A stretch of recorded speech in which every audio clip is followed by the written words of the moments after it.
Africa regionals finals की अगर हम बात करें तो युगांडा से जिस तरीके की उम्मीद थी कि कहीं ना कहीं इस टूर्नामेंट को स्पाइस अप करने में उनका बहुत इंपॉर्टेंट रोल हो सकता है, डेफिनेटली आज उन्होंने ये चीज़ करके ज़रूर दिखाई है। और युगांडा ही आखिर एट द एंड वो टीम निकली जिन्होंने इस पूरी की पूरी अफ्रीकन रीजनल फाइनल्स को अब एक स्पाइस अप कर ये पता लगाने में सबको जुटा दिया है कि आखिर वो सेकंड टीम कौन सी होगी नामीबिया के साथ साथ जो कहीं ना कहीं T20 वर्ल्ड कप 2024 में जाने वाली, क्योंकि जिम्बाब्वे को युगांडा ने आज मात दे दी है। जी हाँ, ये उम्मीद उनसे थोड़ी डिसअपॉइंटमेंट हुई थी जब युगांडा वर्सेस नामीबिया हुआ था, जहां पर उनकी परफॉर्मेंस बिल्कुल अच्छी नहीं रही थी और वहां पर काफी उम्मीद थी कि उस मैच में युगांडा तो और बेहतर कर सकता था, लेकिन वहां पर उनसे नहीं हुआ। लेकिन इस मैच में जिम्बाब्वे के खिलाफ उन्होंने एक जबरदस्त वापसी की और जिम्बाब्वे को मात देकर, और ये वो एक और उसमें एक और बोनस आप जोड़ दीजिए कि एक फुल मेंबर को मात देकर, जिम्बाब्वे है तो फुल मेंबर भी, खैर फुल मेंबर को मात देकर उन्होंने इस पूरी की पूरी अफ्रीका रीजनल फाइनल्स टूर्नामेंट को अब जाकर कहीं ना कहीं स्पाइस अप कर दिया। अब उस दूसरे पायदान की रेस के लिए जो है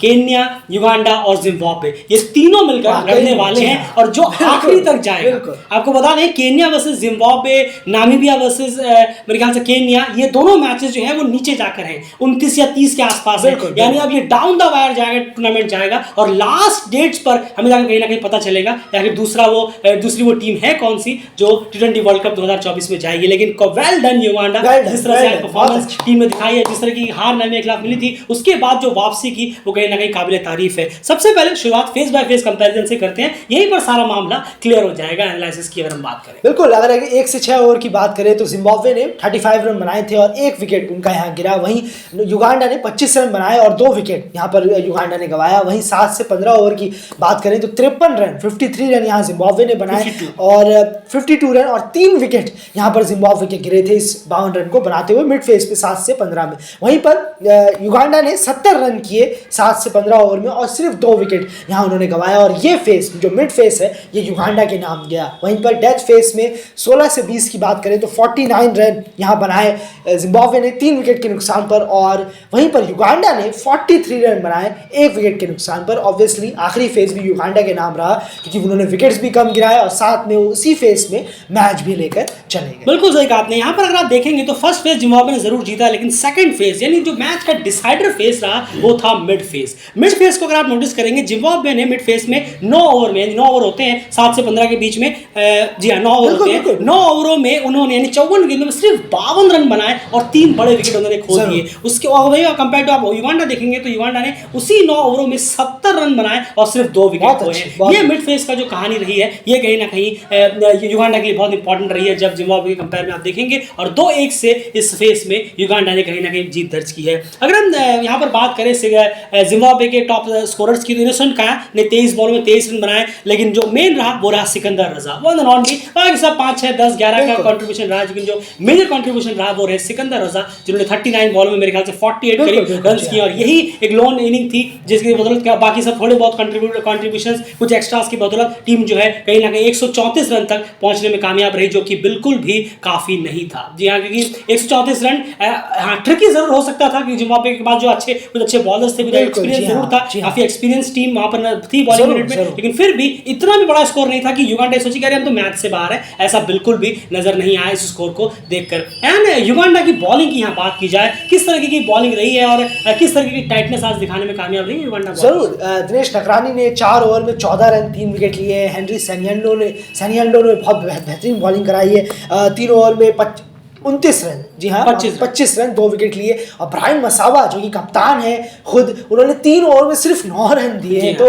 एक्सीलेंट बॉलिंग रही है यहाँ पर इन तीनों की। शुरुआत में थोड़े से महंगे साबित हुए। अगर हम बात करें रियाजत की 3 ओवर में 29 रन 1 विकेट, बिलाल हुसैन ने 4 ओवर में 1 मैडल 30 रन दिए, तो थोड़े खर्चीले साबित हुए, विकेट नहीं निकाल पाए बिलाल हुसैन। लेकिन दिनेश नकरानी, हेनरी सैनियंडो और ब्रायन मसावा ने एक बहुत अच्छा कमबैक दिलाया युगांडा को यहाँ पर इन तीनों बॉलर्स ने और रेस्ट्रिक्ट किया जिम्बाब्वे को कम से कम स्कोर। बिल्कुल, तो यानी क्लियर है कि अगर आप देखेंगे तो युगांडा ने दोनों ही जो डिपार्टमेंट में मिड फेस में ज्यादा बेहतर किया है। बॉलिंग में भी जब उनका फर्स्ट फेस बॉलिंग का यानी फर्स्ट पावर में तो ठीक ठाक था, जैसे हमने एवरेज करीब था, लेकिन जो डेंट मारा गया वो था जब उनके थर्ड और फोर्थ बॉलर आए इस गेम में, तो वहां पर उन्होंने काम किया। ऐसे ही बैटिंग में भी हुआ है। बैटिंग के चेस की बात करें तो मिडिल ऑर्डर ने स्ट्रॉन्ग परफॉर्मेंस दी है, कहना होगा। टॉप ओपनर्स ने इतना खासा परफॉर्मेंस यहाँ से नहीं निकाली, लेकिन जो मिडिल ऑर्डर्स रहे उन्होंने जबरदस्त स्ट्रॉन्ग परफॉर्मेंस दी है। और यहाँ पर हम बड़े बड़े नामों की बात करें, दिनेश नकरानी हो, रियाज अली साह, सब ने यहाँ पर एक बड़ा बड़ा कंट्रीब्यूशन यहाँ पर दिया है इस गेम में। बिल्कुल, अल्पेश रमजानी और रियाजत अली शाह ने एक बेहतरीन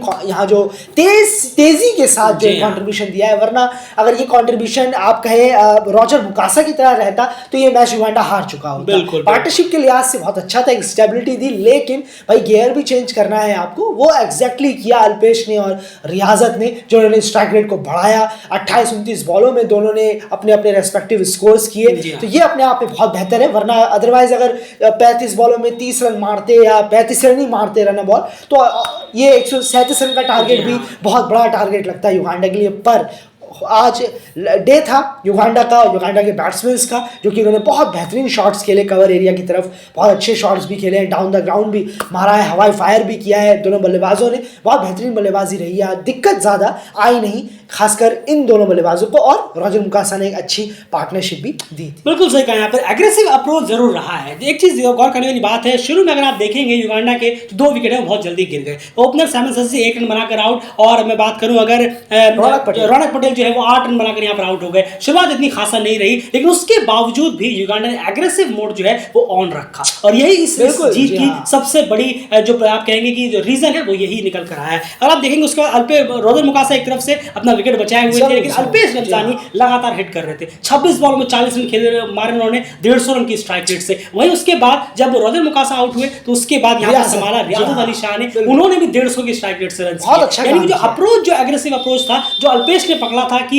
हमें अटैक ही करना है, वो रियाजत ने भी अपना। उसके बाद फिर जब अल्पेश आउट हुए तो दिनेश ने भी वही अपना, वो भी सेम 140 की मेरे ख्याल से स्ट्राइक रेट से उन्होंने भी रन बटोरने चालू कर दिए। वो जो एग्रेसिव मोड पर पैर रखा था टीम ने, उसे रिलीज नहीं किया, चाहे वो एक के बाद एक कोई बैट्समैन आते चले गए रॉजर मुकासा। ये एक बहुत बड़ा प्लस पॉइंट था कि टीम ने इस चेस को comfortably at the end complete किया। शुरू में थोड़ी सी लड़खड़ाई जरूर थी टीम, जहां तक मुझे याद है 4 ओवर में आखिरी के युगांडा को 32 रन चाहिए थे इस मैच को जीतने के लिए। 17वां ओवर मेरे ख्याल से रिचर्ड नगारो ने डाला था, जिसमें सिर्फ 2 रन उन्होंने दिए। एक्स्ट्रा ऑर्डिनरी वापसी कराई थी जिम्बाब्वे की। अब जिम्बाब्वे को युगांडा को यहाँ चाहिए थे 3 ओवर में 30 रन, यानी 10 रन पर ओवर। लेकिन उसके बाद आया मेरे ख्याल से ब्लेसिंग मुजरबानी का मेरे ख्याल से ओवर आया था, और उस वहां पर जो हाल रहा उसके बाद पूरी की पूरी टीम, जो 18वां ओवर था वहां पर रियाजत शाह ने ऐसी धुनाई की उनकी, आउट एंड आउट कोई भी एरिया नहीं छोड़ा, और मैच कहीं ना कहीं वहीं पर युगांडा इस मैच को ग्रैब करने में, मेजॉरिटी ऑफ मैच जो है ग्रैब करने में कामयाब रहा। एंड ओवरऑल अगर हम पिक्चर पे देखें जिम्बाब्वे के लिए आप क्या देख रहे हैं, क्योंकि कई सारे प्लेयर्स ऐसे भी आए जिन्हें खराब परफॉर्मेंस के बावजूद भी रेगुलर टीम में भरा हुआ है। युगांडा के लिए तो एक बूस्ट है ही है, बहुत बड़ी जीत है युगांडा के लिए, बहुत बड़ा डे है युगांडा के लिए, ये कोई छोटा डे नहीं है। बहुत खुश होंगे युगांडा के फैंस, और जो भी एसोसिएट को जो पसंद करते हैं, वो भी बहुत बड़ी जीत है ये। पर वहीं जिम्बाब्वे के लिए काफी क्वेश्चंस खड़े करते हैं कि आप अब तो वर्ल्ड कप में पहुंचने के भी कहीं ना कहीं थोड़े से क्वेश्चन मार्क खड़े हो गए। भाई वर्ल्ड कप में आप जाएं और कैसी टीमों से हार रहे हैं, और ये हम अब जिम्बाब्वे के पर्सपेक्टिव से बोल रहे हैं as a full member nation, कि आप कैसी टीमों से हार रहे हैं, जो इतनी छोटी टीम है आपके पॉइंट ऑफ व्यू से, फुल मेंबर होकर आप इतनी ज्यादा कम रैंक वाली टीम से हार रहे हैं। ये आपका परफॉर्मेंस जो है ये दिन ब दिन गिरता जा रहा है। जरूर T20 क्रिकेट है, कहीं कुछ भी हो सकता है, इसमें कोई दोहराए नहीं है। वन और ODI में भी अब हराना काफी चालू हो गया है, लेकिन एक बार की बात नहीं है, लगातार एक बार हो गया तो हो गया, लेकिन ये हर बार हो रहा है जिम्बाब्वे के लिए। बिल्कुल सही कहा आपने, पर जरूर है कुछ करिए, बहुत बेहतर करिए, और ज़्यादा प्लेयर्स लाने की या डोमेस्टिक में कुछ काम करने की, क्या होगा वो तो खैर आप लोग जाने।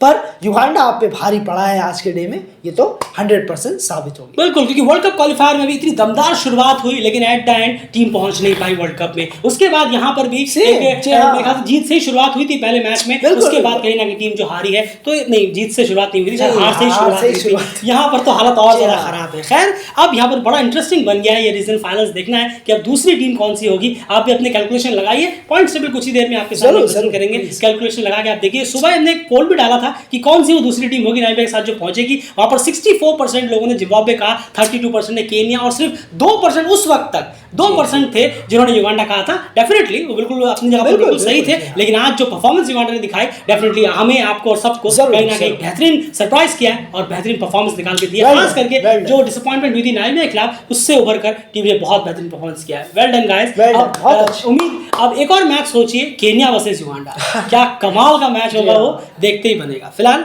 इस वीडियो में इतना है।